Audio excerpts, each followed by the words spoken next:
Good morning students. I am MRK. Today நம்ம பார்க்க போகிறது +2 மேத்தமேட்டிக்ஸ் எக்ஸசைஸ் 1.7 ஹோமோஜீனியஸ் ஈக்குவேஷன்ஸை எப்படி சால்வ் பண்ணுறது அப்படின்ட்டு. Okay good. அதில் வந்து ஈக்குவேஷனுக்கு அங்கிட்டு 0 வந்துச்சுன்னா கான்ஸ்டன்ட், அதுதான் ஹோமோஜீனியஸ் ஈக்குவேஷன்ஸ். ஓகே, 3 பிளேனு எது வழியாக பாஸ் ஆகுது அப்படின்ட்டு அர்த்தம். ஈக்குவல் 0 0ன்னு கொடுத்துட்டாலே ஆர்ஜின் வழியாக தான் என்ன ஆகும், பாஸ் ஆகுது அப்படின்னு அர்த்தம். சொல்கிறது புரியுங்களா?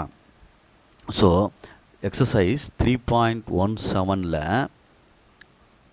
செகண்ட் சம், ஃபஸ்ட்டில் செகண்ட் வாட் இஸ் கிவன் பிளேன்ஸை எழுதுகிறேன். கிவன் பிளேன்ஸ் ஆர் அப்படின்னு எழுதுகிறேன். இல்லை யூஸ்மானு எழுதுனா போதும். கிவன் எடுத்துகிட்டு ஈக்குவேஷன்ஸ் எடுத்துரு. 2x + 3y 2x + 3y minus z = 0. x minus y minus 2z = 0. Next one 3x plus y plus 3z = 0. அப்போ பாசிங் த்ரோ த origin planes. Okay, right, good. இப்போ இந்த மேட்ரிக்ஸ் ஈக்குவேஷனேஷன் எடுத்து எழுதுகிறேன். சரிங்களா? எப்பயும் போல் நம்ம வர்றோம். இந்த மேட்ரிக்ஸ் ஈக்குவேஷனேஷன் எடுத்து எழுதுனோம்னா என்ன அப்படின்ட்டு பார்த்துக்கோ. இந்த மேட்ரிக்ஸ் ஈக்குவேஷனேஷன் எடுத்து எழுதுகிறேன். கொஞ்சம் சார்ஜருக்கு கம்மியாகிறனால அது லெட்டர்ஸ் ஜம்ப் ஆகுது. Okay good. The matrix equation ஈஸ்ன்னு எழுதுகிறேன். AX = B.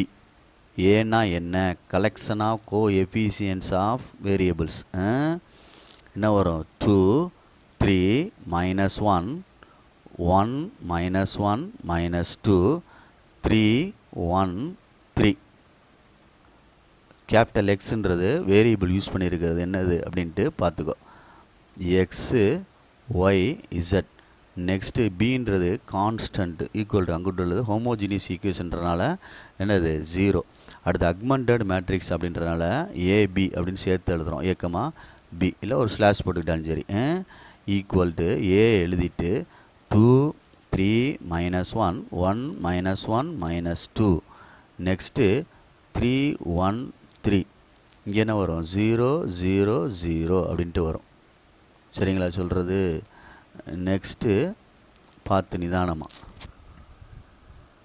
சரிங்களா, பார்த்து நிதானமாக மூவ் பண்ணு. நம்ம என்ன செய்யணும்? ஃபஸ்ட் ரோவில் 1 வந்தால் ஈஸியாக இருக்குன்றனால R2ஐயும் R1ஐயும் இன்டர்சேஞ்ச் பண்ணிக்கிறோம் முதல்ல. Okay, right. R1ஐயும் R2ஐயும் இன்டர்சேஞ்ச் பண்ணிக்கிட்டோம்னா அது 2 1 -1 -2 0 2 3 -1 0 3 1 3 0. இப்போ நம்ம வந்து நெக்ஸ்ட்டு மினிமைஸ் பண்ணுறது ஈஸியாக இருக்கும். ஈக்குவலன்ட் மேட்ரிக்ஸ்னு போட்டுட்டு இங்கே ரஃப் ஒர்க்கு. சரிங்களா? இப்போ R1 2ஆல் பெருக்கி R2 கழிச்சிட வேண்டியதான். அப்போ R2 இம்ப்ளாய்ஸ் R2க்கு எழுத போகிறேன். R1 அப்படி எழுதிடுமா? 1 -1 -2 0. சரி, ஃபஸ்ட்டு R3 செஞ்சுக்கிறோம். R3 ஃபஸ்ட் என்னது? R3 செஞ்சுக்கிறோம். R3 implies R3 -3R1. இந்த 3 எடுத்து மேலே மல்டியில் பண்ணிட வேண்டியது. இதான் பேசிக்காக நம்ம செஞ்சுக்கிட்டு இருக்கோம். ரைட். R3 வந்து 3 1 3 0 minus 3R1 3 -3 3 2s are 6 0. Minus உள்ளே கொண்டு போனால் மைனஸ் ப்ளஸ்ஸு ப்ளஸ்ஸு, இது ப்ளஸ் ஆயிரும், இது மைனஸ். அப்போ என்ன ஆயிரும்? 0 4 9 0. அப்போ 0 4 9 0. நெக்ஸ்ட்டு இங்கே என்ன இருக்குன்னு பாரு. R2 employs R2 minus 2R1.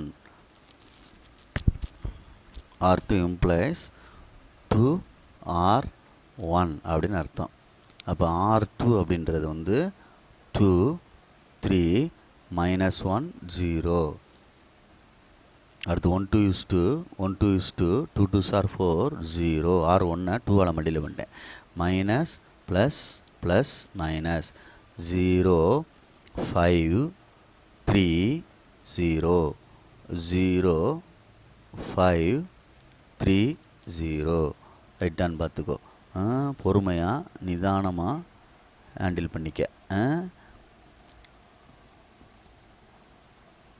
Right. அப்போ ஃபைவையும் ஃபோரையும் மாற்றி பெருக்கி மல்டிப்ளை பண்ணி 0 ஆக்கி விட்ருவோமா? ஆமாம், வேறு வழி. அந்த இடத்துல 0 ஆக்கணும்ல. லீடிங் டயகனல் கீழே உள்ளது 1 -4 1 -2 0 0 5 3 0. R3 implies 5 R3 -4 R2 அப்படின்னு அர்த்தம். புரியுதா அப்படின்னு பாரு. புரியுதா அப்படின்னு பார்த்துக்கோ. என்ன சொல்கிற புரியுதாடா? மேலே கீழே என்ன செஞ்சிடறோம்? மாற்றி மல்டிப்ளை பண்ணிக்கிறோம். அப்போ எனக்குள்ள எழுதுகிறேன் பாரு. 5 R3 0 5 4s are 20 45 0 0 4ஆல் மல்டிப்ளை பண்ணு 20 12 0 அவ்வளோதான். மைனஸ் பண்ணுறோம். மைனஸ் பண்ணையில் இது என்ன ஆயிரும்? 0 ஆயிரும் 0 ஆயிரும். 5 3 2 போச்சுன்னா 3, இங்கே என்ன வந்துடும்? 1 போச்சுன்னா 3, ப்ளஸ்ஸு தான் வரும். ஆன்சரு 0. அப்போ 0 0 33 0 அப்படின்ட்டு வருது. சரியா அப்படின்ட்டு பார்த்துக்கோ. பார்த்துட்டோம்னா நெக்ஸ்ட்டு, சரிங்களா சொல்கிறது? நெக்ஸ்ட்டு பொறுமையாக நிதானமாக செய். ரோ ஆஃப் ஏபின்னு போட்டோம்னா என்ன வரும்? 3. ரோ ஆஃப் ஏயும் போட்டாலும் என்ன தான் வரும்? 3. என்ன போட்டோம்னா அன்னோனு என்னது? அதுவும் 3 தான். XYZ 3 தானே? எக்ஸும் ஒய்யும் இசட் அன்னோனு. அப்போ 3. அப்போ இது 3 ஒன்றா இருக்கனால யூனிக் சொல்யூஷன் தான், ட்ரிவியல் சொல்யூஷன் தான். என்ன சொல்யூஷன் தான்? ட்ரிவியல் சொல்யூஷன் தான் கிடைக்கும். சரியா சொல்கிறது? என்ன சொல்யூஷன் தான் கிடைக்கும்? ட்ரிவியல் சொல்யூஷன் தான் கிடைக்கும். அப்போ ஈக்குவேஷன் ஃபார்ம் பண்ணோம்னா x -y - 2z = 0 5y + 3z = 0 33x z = 0. அப்போ இதில் அங்கிட்டு கொண்டு போனோம்னா z = 0ன்னு ஒரு ஆன்சரு. இது வந்து ட்ரிவியல் தான், ஆர்ஜின் வழியாக போகுது அப்படின்ட்டு காட்ட போகிறோம். வேறு ஒன்றும் இல்லை. சரிங்களா? பொறுமையாக நிதானமாக செஞ்சுக்கு. ரைட். அடுத்து ப்ரீவியஸ் இந்த இது 1ன்னு வச்சுக்க வேணா, இதை 2ன்னு வச்சுக்கோ. ஈக்குவேஷன் நம்பர் கொடுத்தா தான் நம்ம ப்ரீவியஸில் அப்படியே கொண்டு போகலாம். அடுத்து 5y + 3 × 0 = 0. அப்போ y = என்ன வந்துடும்? 0 தான் வரும். நெக்ஸ்ட்டு ஃபஸ்ட்டு ஒன்றில் போடுறோம். இது வந்து செகண்டில் போட்டிருக்கேன். செகண்டில் போட்டிருக்கேன். ஃபஸ்ட்டு ஒன்றில் போடையில் எக்ஸு -0 -0 = 0. அப்போ எக்ஸு என்ன தான் வந்துடும்? 0 வந்துடும். அப்போ சொல்யூஷன் வந்து x, y, zன்னு எழுதினோம்னா ட்ரிவியல் சொல்யூஷன் தான். ஆன்சர் என்னது? 0, 0, 0 அப்படின்றதான் ட்ரிவியல் சொல்யூஷன் அப்படின்ட்டு அர்த்தம். ஓகே, நிதானமாக படி, ரொம்ப கேர்ஃபுல்லாக படி. ஃபஸ்ட்டு யூனிட் வந்து very very easy. Okay, good. இந்த கெமிஸ்ட்ரி ப்ராப்ளத்தோட முடிஞ்சிருச்சு ஃபஸ்ட் யூனிட்டு. ஸோ கேர்ஃபுல்லாக படிச்சின்னா, அண்டர்ஸ்டாண்ட் பண்ணி படிச்சின்னா ஈஸியாக அட்டன் பண்ணலாம்டா ஃபஸ்ட் யூனிட்டு. என்ன? தேங்க்யூ.